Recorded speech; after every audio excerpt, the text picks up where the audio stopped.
So the Buddha is said to have taught 84,000 heaps of Dharma. And when analyzed by the great Indian scholars, um, of course, one of the main topics is the lack of a self, right? This I, this self does not exist. And its non-existence is due to the fact that what it grasps at, right, is not there in reality.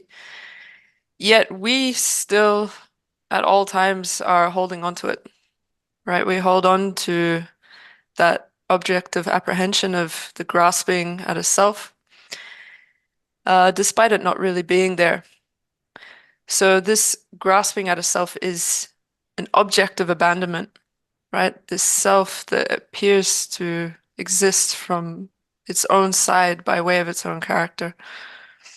We have a very vivid sense of an I, right? A concrete sort of I or self. But where is that, right? When you look for it, do you find it?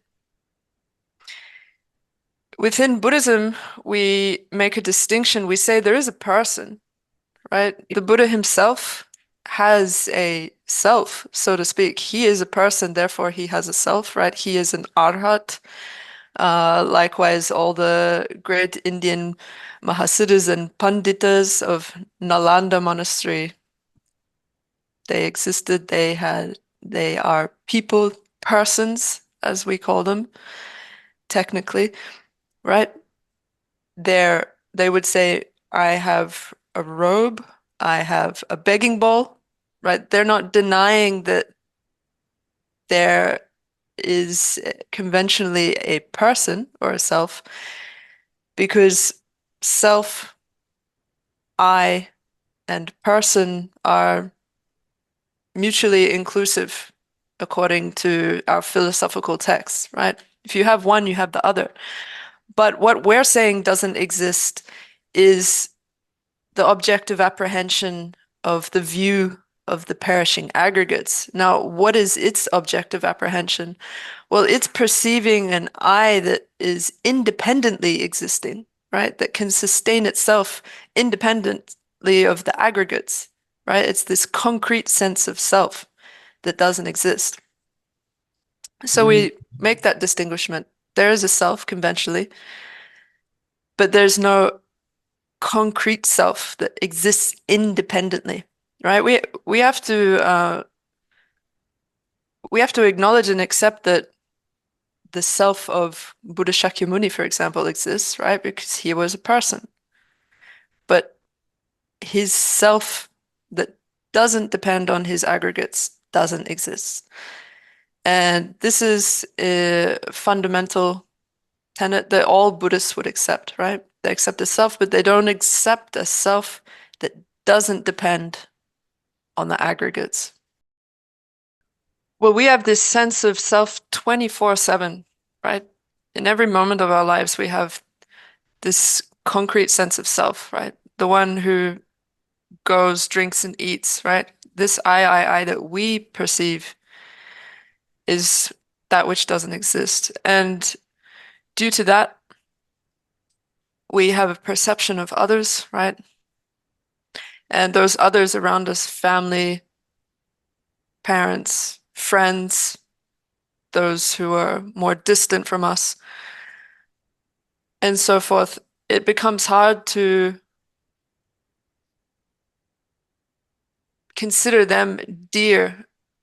And this is due to our sense of self being overwhelming in the sense that we cherish it more than we cherish others. So you really need to ask yourself, where is it? Right? Geshe is asking you to consider this quite carefully. Where is that I? Right? Does it exist? So, irrespective of whether a person is religious or not, all 7 billion of us on this earth desire to be happy and never wish to suffer. But we're confused with respect to the causes of happiness that we seek and the causes of getting rid of the suffering that we experience, right? We don't know really, most of us don't know what makes a person happy. And moreover, we blindly pursue the causes for our unhappiness. And all of our problems are made by our own self, right? We make our own problems. So this is what upsets us within our life, right? What actually disturbs our mind. But we don't know it. We don't know that we're causing our own upset and mental disturbances. So therefore, we need to start relying on um, our own vigilance of our own experience of mindfulness, right? We need to apply mindfulness and introspection in our daily lives. So at the end of the day, for example, you should take an account of your mind states throughout the day, right? How much did I try to help others? And how much did I disturb others throughout the day? So just like a businessman would uh, go over his figures at the end of the day, you too should take an account of what comes up in your mind day to day, your motivations and your actions. There are a few main things we consider the most important in our world, which is education, economics, and staying healthy, right? These are very general things we all understand that we need to engage in, but how we implement them is not always in the best way, right? We're not responsible with these things. At worst, countries are negatively affected through the wrong implementation of these. And on a smaller level, within our own households, right? We fight with each other and so forth because although we might have an education or knowledge, we don't know how to use it fundamentally for good. And by good, I mean use it to overcome the afflictions, mainly the three poisons that we each have in our continuum. So instead of using our knowledge to overcome our afflictions, we use our knowledge to hurt others, right? And instead of using our wealth to benefit others, we use it to harm others and exploit others. It's important to know how to use our knowledge, our intellect in the right ways, right? This is not something that we can expect animals, for example, to do, but humans having such a higher capacity, we should be able to do so, right? Nobody teaches us to hurt others, right? You don't go to school and learn how to harm others. Somehow, through our own thinking, uh, we end up doing it, though, right? We use our knowledge to exploit others. We use our wealth to exploit others. We accumulate wealth in wrong ways. And then at some point in our life, we decide, I'm going to build a house. I'm going to start a family. I'm going to set myself up in a very concrete way, build a concrete life for myself. And this is due to not reflecting on important knowledge like impermanence, right? Because all of these things we're going to lose. You're going to lose your house, your family, your wealth, and your own body when you die. But we never consider this, right? Despite our knowledge, our intelligence, we don't use it to reflect on such things. And so we pursue this concrete lifestyle because of that, right? At the end of our life, on top of losing all that, of course, you lose your very body that your parents raised with such love and nurtured, right? Everything goes in the end. Mm. Everything is in the nature of suffering in the end, right? Some might think, well, the Buddha taught that samsara is in the nature of suffering. I'm born in samsara, yet I'm pretty happy, right? Things aren't so bad for me. So maybe samsara isn't all suffering after all. But no, that's an incorrect thought because your happiness that you're experiencing is temporary. We definitely do have experiences of happiness within our life in samsara, but we're not satisfied with that, are we? And we develop attachment to those experiences. And through attachment to our happy experiences, we accumulate even more bad karma. So this experience is all rooted within the first of the 12 links, which is the view of the perishing collection, right? That's how we're identifying ignorance as the first link. It is causing our constant cycling in samsara and our chasing of experiences. Through this beginningless ignorance, which is the view of the perishing collection, we accumulate bad karma, all sorts of karma, and our mind becomes fundamentally disturbed. So interestingly, some scientists through their research have observed that Easterners often have less mental disturbance than Westerners, right? Through their research and analyses, they've determined that Westerners, for example, are more likely to commit suicide than Easterners. And the difference probably comes down to the philosophies that we accept, right? Easterners who are religious will often attribute their difficulties and suffering to karma, right? And they're satisfied with saying, oh, I'm suffering because it's karma, and this allays their suffering a little bit, right? They don't get so down over it. Whereas non-religious people or those who don't accept such a position often tend towards depression as a response to their suffering and difficulties because they haven't identified what it roots back to, right? There's nothing to satisfy uh, their thinking about their problem. Living in a society, it's very important to be loving and kind to one another. What we don't want is a strong sense of me and them, right? We want to cultivate a sense of all being the same, right? All being one, uh, one humanity. Even on the level of a household, right? It might be a wealthy household. The members might not have trouble with their food, clothing, and so on and so forth. But if one single person in that household has a wrong way of thinking, right? A negative mindset, bad intentions, they disturb the entire household and they upset all the members. It might lead to people leaving the household or divorce and so on and so forth. And all of these troubles root back to our way of thinking, right? Being too narrow-minded, for example, uh, leading to hurting oneself and others. And not only in this lifetime, but we carry this harm forward into the next lifetime, right? It all roots back to our way of thinking. Seeing that this is the cause of all disturbances and harm within society, the Buddha taught the Four Noble Truths to his disciples.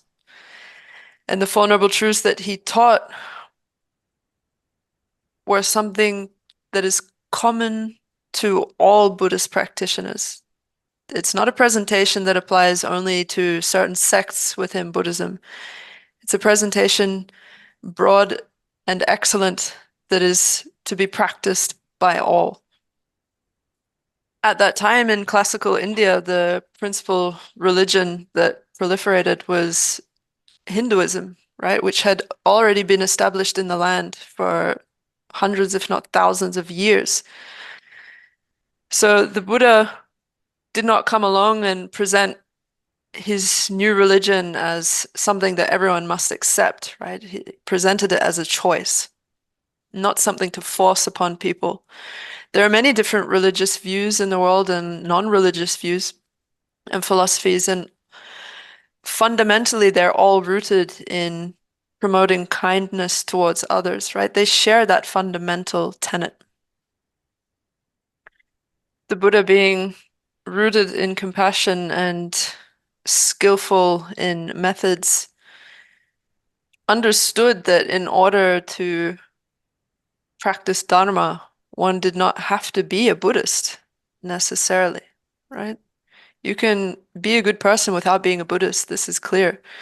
For example, when His Holiness the Dalai Lama would go to countries like America, maybe 10 to 15% of his audience and followers were Buddhists. The rest are people who believe that he is fundamentally promoting views of peace and compassion, and that he is a peacemaker in the world, right?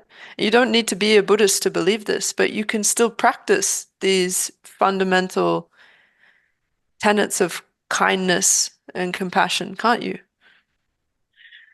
In order to derive benefit from a religion, you don't need to participate in that religion as a member, right? You don't need to be by definition, a Buddhist in order to derive benefit from Buddhism, right? By definition, a Buddhist is someone who takes refuge in the three jewels. But you can still get something good out of Buddhism despite not having taken refuge in the three jewels. And that applies to other religions as well, right? You don't need to be, by definition, a member to get something out of it. And therefore, the Buddha taught the Four Noble Truths, out of which we've already looked at true origins, which cause true sufferings. And we've explored a little bit of true cessation so far, and we have a little bit more to go. So, just based on what we've looked at so far, we understand that it is the root ignorance within our own continuum which leads to attachment, anger, and pride that make us unhappy in this very lifetime. And we understand that those are what we need to destroy in order to achieve a long-lasting, stable happiness. In order to achieve such a true cessation, which is the abandonment of afflictions, we need to struggle for it ourselves, right? It's not something achieved so easily, like going to a heaven after we die, and that is the liberation, the true cessation. It's not presented like that in Buddhism at all. You have to put in great effort yourself to achieve it. Otherwise, you cannot exhaust all of your afflictions. And as the method for exhausting the afflictions in our continuum, the Buddha taught true paths, said this is the truth of the path.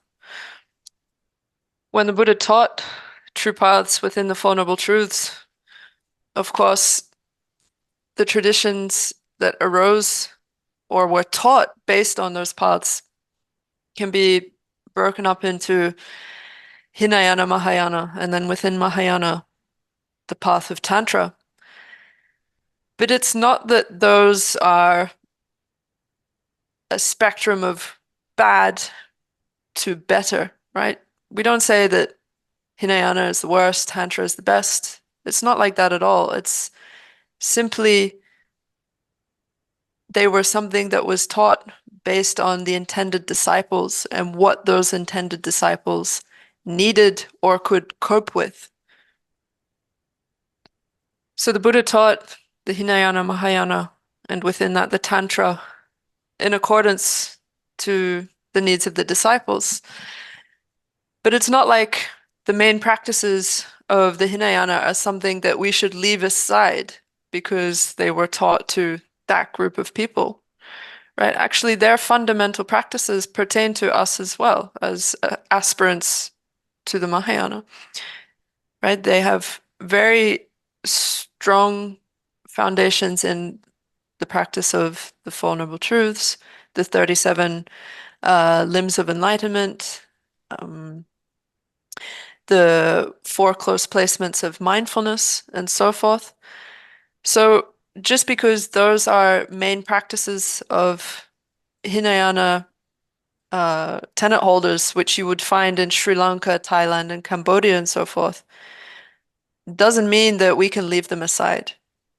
In fact, we should uh, look at their treatises, their explanations, which are extensive and detailed within their canon. And we should try to follow that as well and bring that into our own practice, since that is what they primarily focus on, right? The Eightfold Noble Path, Four Noble Truths, right? Their practice of that is excellent, right? It's a very high standard of practice. It's something that we can emulate.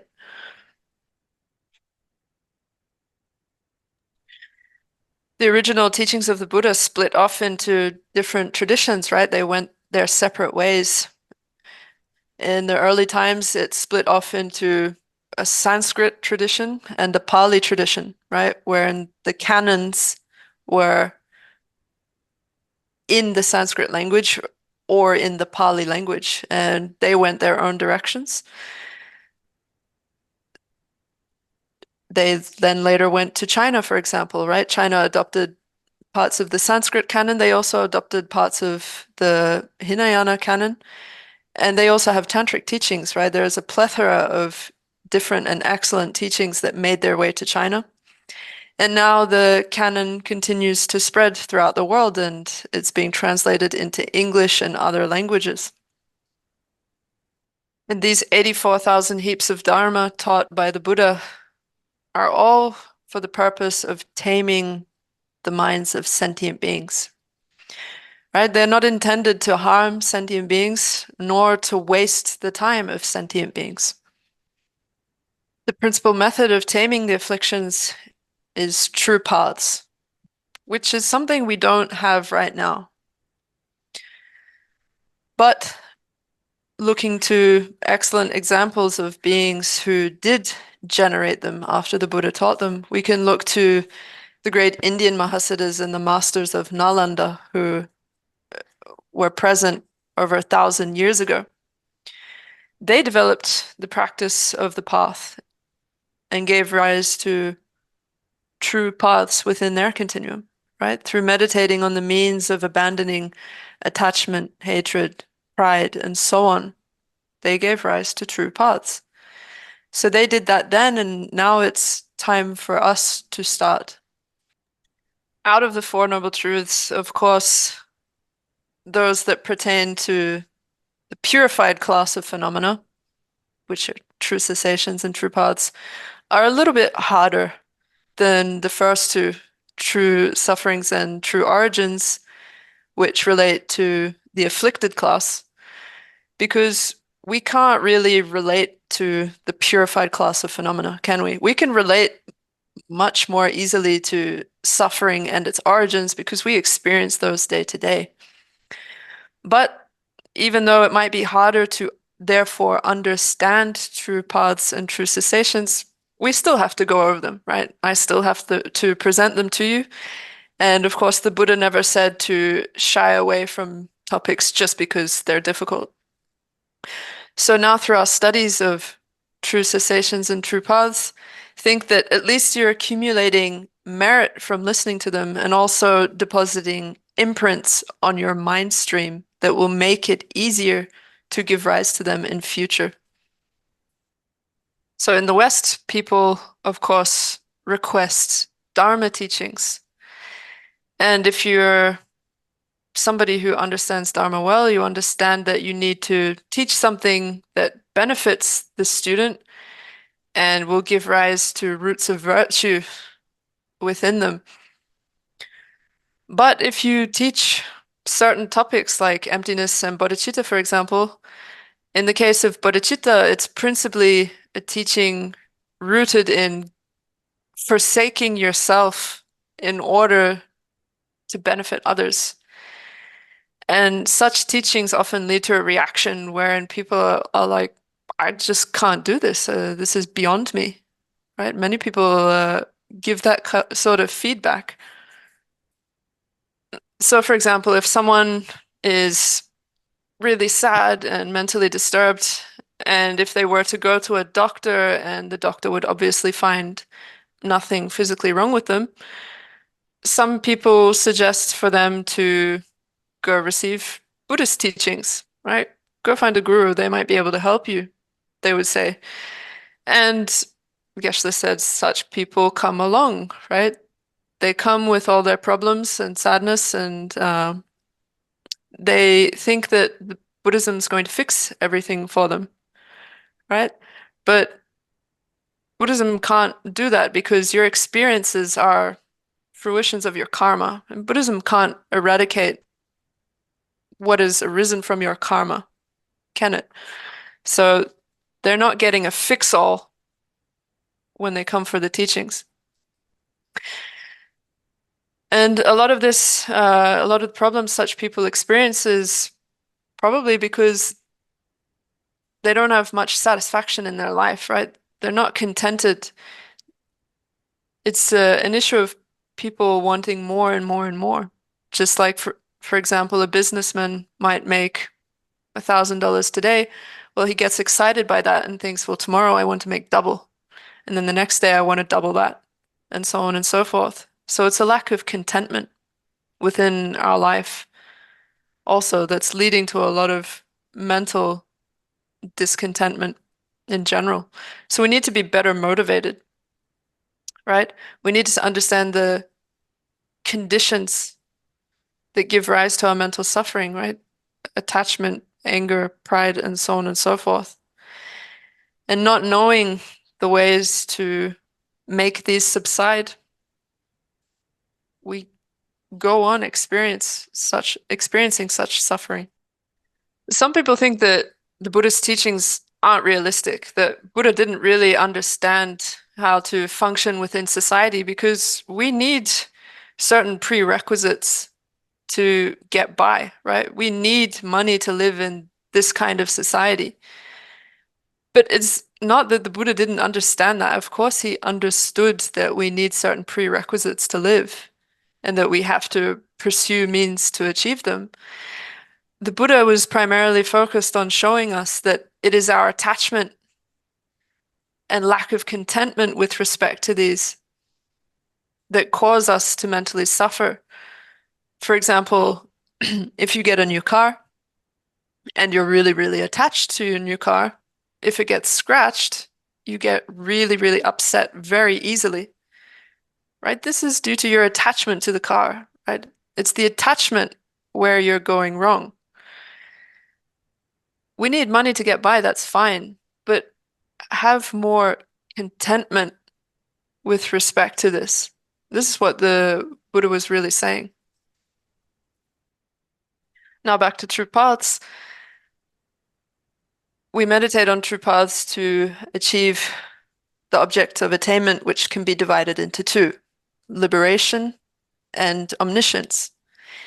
It is said that the main obstacle to achieving liberation are obscurations, which are afflictions. And we've gone over those extensively so far. So these obscurations, which are afflictions, are attachment, anger, pride, grasping at a self, right? We've been over these.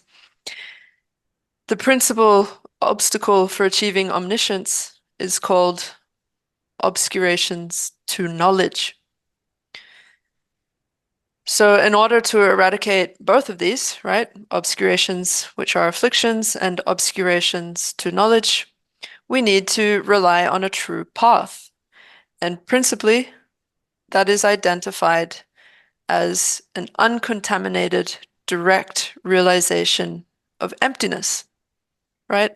And this uncontaminated, direct realization of emptiness is directly contradictory in its manner of apprehending the same object as grasping at true existence, right?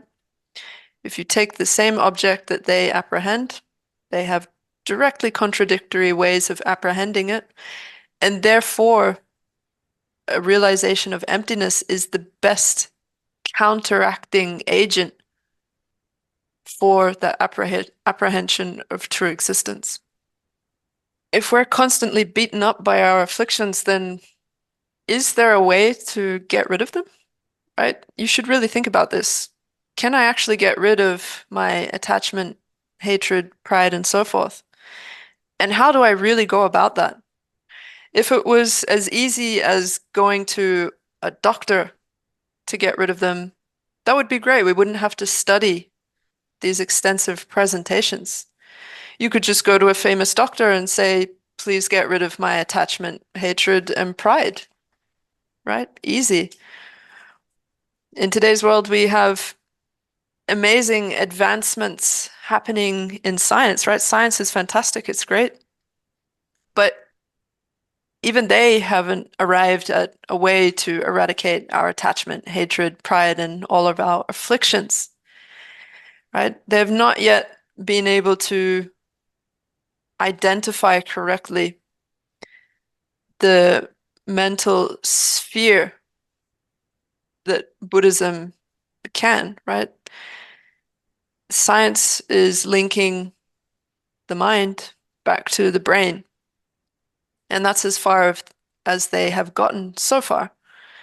Buddhists, however, much better understand the mind and the mental sphere of phenomena. And Buddhists present our feelings of happiness and suffering as being completely interrelated with the mind as presented in Buddhism. And therefore, it is only Buddhism that has a thorough, in-depth presentation of how to eradicate our suffering and our afflictions together with their seeds. So true paths, which are a wisdom realizing selflessness and emptiness, need to have the potency to abandon afflictions together with their seeds. And therefore, they must be conjoined with the three principal aspects of the path, which are renunciation, bodhicitta, and right view. And being conjoined with these principal aspects, they are an uncontaminated path that has the ability to eradicate afflictions along with their seeds.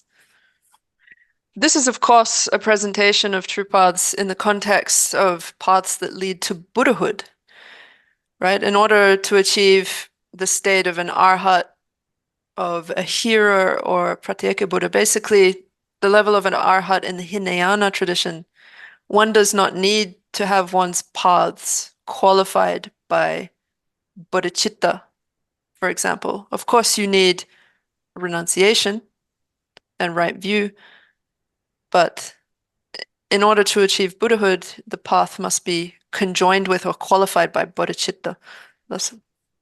So where did the Buddha teach true paths? Well, for example, among the many, many teachings the Buddha gave on true paths, we can take the mantra from the Heart Sutra, right? Tadyata gati gati para samgati bodhiswaha. This is taught as indicating the five paths, right? The first gate indicates the path of accumulation. The second gate indicates the path of preparation, and so on and so forth. So in the presentation of grounds and paths, which you can find in other treatises extensively, you generally have presentations of the grounds and the paths of hearers, the paths of solitary realizers, and the Mahayana paths. The Mahayana paths are likewise, right, they're all divided into five primarily, and likewise the Mahayana path is of five: the path of accumulation, the path of preparation, the path of seeing, the path of meditation, and the path of no more learning, which is Buddhahood. So, starting from the bottom, the path of accumulation and the path of preparation, these are not uncontaminated paths, unlike the path of seeing, meditation, and no more learning. And because they're not uncontaminated paths that are direct realizations of emptiness, they cannot act as the direct antidote to all the afflictions. So presenting it from the Mahayana paths, you start with the Mahayana path of accumulation. And while on the Mahayana path of accumulation, you have realized emptiness, but it's not a direct realization of emptiness. It's a conceptual realization of emptiness. And while on the path of accumulation, out of calm abiding and special insight, at this point, it is your calm abiding that you're focusing on primarily and which is stronger out of the two. So you're meditating on emptiness and selflessness through a meaning generality, right? Which is what it means to realize it conceptually. And then you eventually achieve the path of preparation, which is divided into four. It's called the path of preparation that is heat and so on and so forth. And you have meditative equipoises on emptiness at this point, but they're still conceptual. So you meditate on these conceptual realizations of emptiness while on the path of preparation, and eventually they become clear realizations. They become direct realizations, no longer realizing emptiness through a meaning generality, but directly.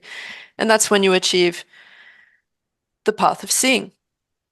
And that's when you attain in your own continuum a Dharma jewel. And thus you become a Sangha jewel yourself.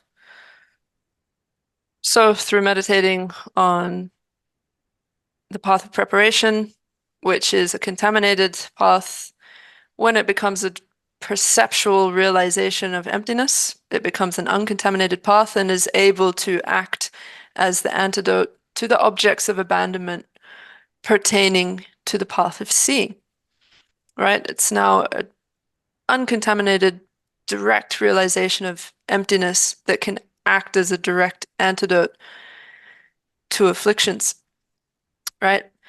And these afflictions are divided into those that are abandoned by the path of seeing and those that are abandoned by the path of meditation. So the path of seeing itself is traditionally divided into 16 moments, which, depending on the person, could be simultaneous or not. So you have what is called uh, knowledge forbearance, then subsequent, what is it? No, it's Dharma forbearance, then subsequent knowledge, then Geshe. Yeah, I'm blanking on that right now, but basically you have 16 moments that pertain to the aspects of the Four Noble Truth. And within those 16 moments, you have uninterrupted paths, which induce liberated paths. And when you induce a liberated path of the path of seeing, that's when you achieve a true cessation. But Geshe said we need to distinguish that that's not when you achieve liberation or nirvana. That's when you achieve a true cessation, right? So remember that they are differentiated. And then, of course, moving on from the path of seeing, you go on to the path of meditation, which is a direct antidote to innate grasping at true existence. And it has what is called the 9 rounds, right? So 9 levels of strength of the path of meditation. It starts weak and gets stronger and stronger and can act as a direct antidote to more subtle and subtle levels of grasping at true existence. And then you get eventually to the 10th ground before you achieve Buddhahood, and you are generating in your continuum a meditation that acts as a direct antidote to the most subtle obscurations to knowledge. And then when you have completed that meditation, you become a Buddha, right? You're on the path of no more learning or Buddhahood, and you achieve the 4 bodies of a Buddha.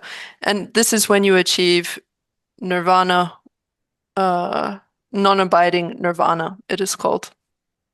So this is a presentation of the Four Noble Truths in brief. In order to explain them in extreme detail, I myself would need to realize each of the Four Noble Truths, but of course I have not done that. So therefore, I'm giving you an overview of the main practices of the Four Noble Truths. And if you're finding this a bit difficult, which is understandable, then bring the presentation of the Four Noble Truths back to the first two truths, true origins and true sufferings. Because as I said earlier, these are much easier to relate to because they're coming up in our minds day to day. So going through your day-to-day life, just think about, where is my unhappiness coming from? What is it really rooted in? And thinking in this way, you should be able to find a bit more peace of mind. Now it's the lunar month of Sakadawa, as it's called in Tibetan. It is said that practices during this month multiply, right? So whatever Dharma practice you do, its effects can be multiplied by 100,000, it is said. This is the month in which the Buddha was born, achieved Buddhahood, and passed into final nirvana. Of course, it might be a bit confusing because other Buddhist traditions, like those in Theravadan countries, observe Vesak, as they call it, earlier, right, before us. But that's okay. According to our tradition, it mainly lasts from the first day of the month, because you have to remember Sakadawa is a month, not just a day. It lasts from primarily the first till the 15th day. And during this time, it is said that there is an exceptional factor related to time that influences our practice, right? So just due to the fact that right now we are in the month of Sakadawa, we reap greater benefits. Okay, so Geshe is asking if there's any questions, and I've already been sent 2 questions online. Maybe we'll have time to get through one of them. So I'll just read out the question. Um, what exactly is the karma that decides my next rebirth? Is that projecting karma? How does projecting karma actually work? Since I've accumulated innumerable karmas since beginningless time, which specific karma is going to determine my next rebirth? And how does it do so? Thank you, Geshe. Geshe said, this is a very important question, and actually I was going to get to that later. So I'm going to present the 12 links in more detail, and this is exactly the sort of thing that is explained by way of the 12 links. So essentially, we can say that there are projecting karmas and completing karmas. And as you have identified correctly, we have accumulated countless projecting karmas that still exist in our continuum. So just as a very, very brief explanation right now, if a being is a god in their previous life and they go on to take rebirth as a human, that means that one of their projecting karmas to be reborn as a human has been activated by craving and grasping, right? The 8th and 9th links. And through that activation of the projecting karma, they are projected into rebirth as a human. But this is a very brief example, and I will go into it into more detail later. Don't worry. Laskin. And Geshe is asking for the second question, so I'll read it out. Okay, so this person says they have 2 parts to their question in relation to the form and the formless realm. So the first part of the question is, unwavering karma causes one to take rebirth in the form and formless realms. Could Geshe please provide 1 or 2 examples of this type of karma? So you're asking for You're asking for an example of the unwavering karma that projects a rebirth in the form realm, for example. So first of all, it's unwavering, right? It's in the name itself. Karma that projects a rebirth in the hell realms or the lower realms or in the desire realm, for example, are wavering karmas, right? They're changeable. But those that project rebirths in the higher realms are not. But anyway, you asked for an illustration, so let's posit an illustration. For example, a rebirth on the first concentration, which is part of the form realm. So essentially, the practitioner, what they're doing is they're meditating on the faults of the objects in the desire realm and focusing on the qualities of the states in the first concentration. And this meditation is called a preparation, right? It's translated as a preparation. So a preparation for the first concentration. That preparation itself is posited as the unwavering karma that projects the rebirth as a god in the form realm, right? And likewise for the formless realm, there's nothing really different about it.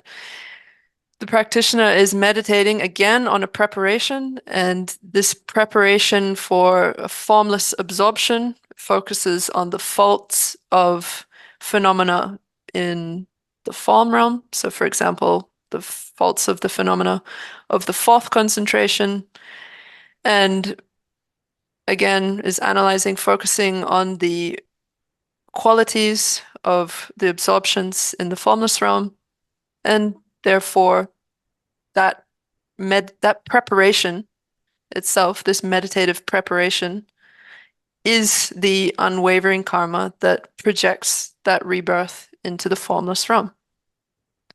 That's any